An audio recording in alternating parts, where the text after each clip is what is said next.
Il est 19h30, merci d'être avec nous sur la première. Voici les titres de l'actualité en Nouvelle-Calédonie. Une pénurie de médecins préoccupante au Medipôle. Nous en parlons avec notre invité, Pascale Rouault-Brusy. Bonsoir. Bonsoir. Vous êtes la présidente du syndicat des médecins et pharmaciens hospitaliers. Madame, monsieur, bonsoir. L'information est révélée dans les Nouvelles-Calédoniennes, dans l'édition du jour. Le Medipôle souffre d'une lourde pénurie de médecins. De nombreux médecins ne renouvellent pas leur contrat en raison des conditions de pénibilité. Enfin, ils demandent une révision de leur statut. Explication d'Ève Onesson et Laura Chintou. Un personnel, malgré l'inquiétude qui les tiraille, au chevet de leur passion. Le syndicat des médecins et pharmaciens hospitaliers a recensé plus d'une trentaine de postes non pourvus. Pire, on attend toujours des experts dans certains services pointus du Medipôle.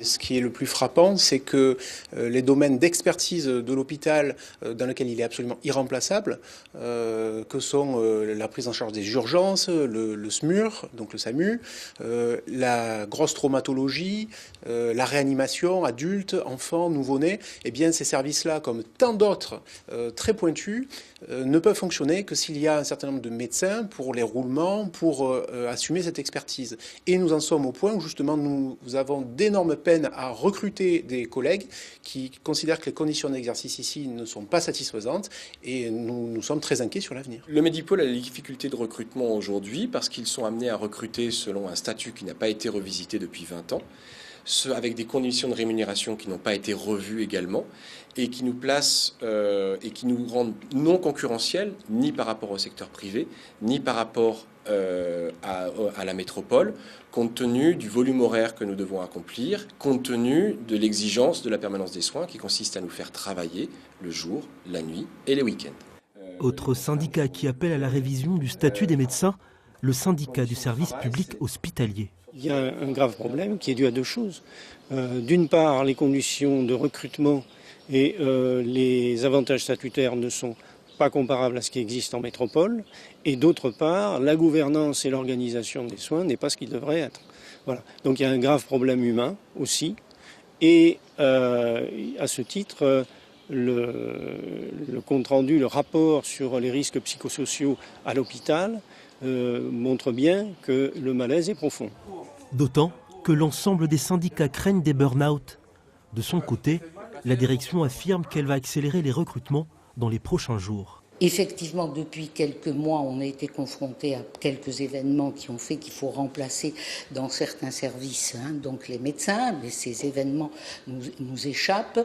On a missionné le directeur pour qu'il accélère les recrutements et demain, en conseil d'administration du CHT, on examine déjà le recrutement de plusieurs médecins en anesthésiologie, en chirurgie orthopédique, en médecine polyvalente à orientation pneumo, en néphrologie et hémodialyse. Et on espère que d'ici juillet, on aura tous les effectifs nécessaires. Selon une source du gouvernement, un audit sur le CHT est attendu pour mi-avril. Pascale Rouault-Brusy, vous êtes, je le disais dans les titres, la présidente du SMPH, c'est le syndicat des médecins et pharmaciens hospitaliers de Nouvelle-Calédonie. Au moins une trentaine de postes de médecins sont à pourvoir dans le Medipôle, une structure hospitalière flambant neuve qui a coûté des milliards. C'est une situation, j'allais dire ubuesque, mais c'est pire que ça, c'est très inquiétant. Oui, c'est inquiétant. Ceci dit, les médecins qui sont en place travaillent et les Calédoniens sont soignés. Mais ils sont soignés avec effectivement une pénibilité pour les soignants qui est importante. En tous les cas, pour ce qui est du volant des heures faites, effectivement, puisque les médecins à l'hôpital se doivent de travailler un minimum de 48 heures, ce qui est quand même loin de ce qui se passe en métropole.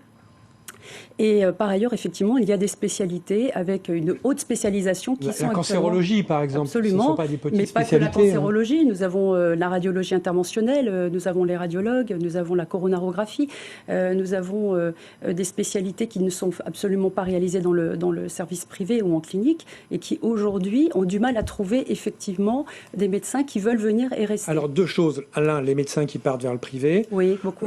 Voilà, c'est important. Deux, on parlait de la révision des statuts qui n'ont pas été revus depuis 20 ans, la pénibilité, 48 heures. Pendant ce temps, en métropole, on n'a pas laissé trop faire les choses, puisque aujourd'hui, les médecins ont le droit d'avoir des consultations privées au sein de l'hôpital pour garder une attractivité de cet hôpital. Bien sûr. Ça, c'est aussi peut-être une solution. Et enfin, vous teniez à en parler, donc je vais respecter ce vœu.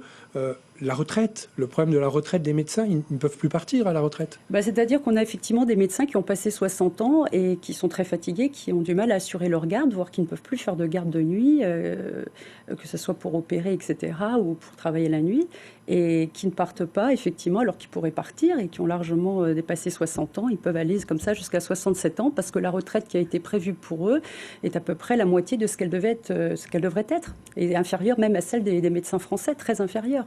Donc ça, effectivement, c'est quelque chose qu'on a appris, on va dire, l'année dernière, qui nous a beaucoup étonnés. On est en train de travailler là-dessus, d'ailleurs, parce qu'effectivement, on ne veut pas laisser les choses dans l'état. Ceci dit, pour recruter des médecins, des jeunes médecins, aujourd'hui, et même des jeunes médecins calédoniens, il va falloir qu'on révise un statut hospitalier qui va être concurrentiel non seulement avec les hôpitaux français, mais également avec le privé, c'est-à-dire les cliniques en Nouvelle-Calédonie. Oui, parce qu'on voit que le Congrès autorise aujourd'hui le gouvernement à faire venir des médecins de l'étranger, mais il reste un problème d'attractivité parce que, je vous l'expliquais bien, les métropolitains ne veulent pas venir, les étrangers ne viendront pas plus, et les Calédoniens n'ont pas tellement envie de rentrer aujourd'hui. Alors, les Calédoniens ne veulent pas tous rentrer, effectivement, à moins qu'effectivement on leur donne un statut qui ressemble à ce qu'ils ont déjà, eux, en métropole. Ils font quand même leurs études en métropole, les Calédoniens. Par ailleurs, on fait effectivement venir des médecins, mais on leur donne que des CDD, donc sans espoir forcément de pouvoir rester et s'installer en Nouvelle-Calédonie.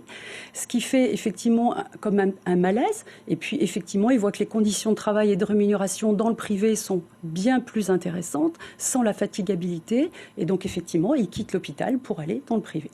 Et enfin, alors, j'allais dire, pour aggraver ce tableau qui n'est déjà pas très réjouissant, l'argent, le nerf de la guerre, l'hôpital est en cessation de paiement, officieusement. Oui, officieusement, et ce n'est pas normalement à moi d'en parler. En tous les cas, effectivement, les problèmes de trésorerie n'ont jamais été aussi graves. C'est quoi, c'est la CAFAT qui ne vous paye pas, c'est ça? Voilà, la dotation globale n'a pas été versée depuis 1 mois et demi. Nous devons 1,7 milliard à nos fournisseurs que nous n'avons pas payés. C'est quoi la dotation qu'il vous manque aujourd'hui, venant du RUAM et de la CAFAT? Je pense qu'on est à plus de 18 milliards qui nous manquent. Donc c'est absolument énorme. Effectivement, ils payent d'abord les soignants du privé, on va dire, et nous, on attend toujours. Donc aujourd'hui, on en est à savoir si on doit fermer des services. Qu'est-ce qu'on doit faire? On est également le seul à faire face aux épidémies. Par exemple, là, actuellement, on a la dengue. On va être obligé d'ouvrir des lits en catastrophe, mais on n'a pas le budget pour ça. Donc on va peut-être fermer des services pour pouvoir accueillir les patients qui sont atteints de la dengue. Donc effectivement, le service public est malade. Voilà, absolument. Ce sera le mot de la fin. Merci Pascale Ro-Bruzy d'avoir accepté notre invitation. Je vous remercie. Le FLN, fin de cette session d'info. Prochain rendez-vous avec l'actualité, c'est en radio dès 5h avec Steven Nipat. À suivre la météo et à 20h, débat à la une consacré à la fiscalité. Je vous retrouve demain soir dès 19h et je vous souhaite une belle soirée.